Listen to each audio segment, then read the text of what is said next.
मुल्क के मुख्तलिफ शहरों में डेंगू के जानलेवा वार जारी हैं। वफाकी दारुल-हुकूमत इस्लामाबाद में डेंगू की केसेस में नुमाया इजाफा, मजीद 67 केसेस रिपोर्ट हुए। रवा सीजन में अब तक 613 डेंगू केसेस सामने आ चुके हैं और 13 डेंगू मरीजों का इंतकाल हो चुका है।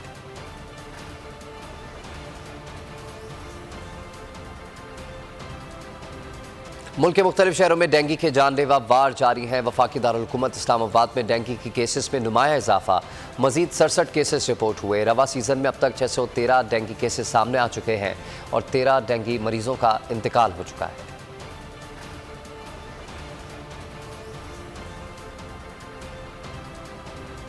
बोल किसी के भी दबाव में आकर अपने फैमिली मेंबर्स को अलहदा नहीं करेगा। बोल हमेशा आवाम की आवाज बनता रहेगा और आवाम के मसाइल दिखाता रहेगा। बोल की आवाम से खुसूसी दुआओं और साथ देने की अपील। सबसे ज्यादा व्यूज, सबसे ज्यादा रील्स और सबसे ज्यादा रेटिंग के साथ बोल अब भी नंबर 1 पोजीशन पर बरकरार।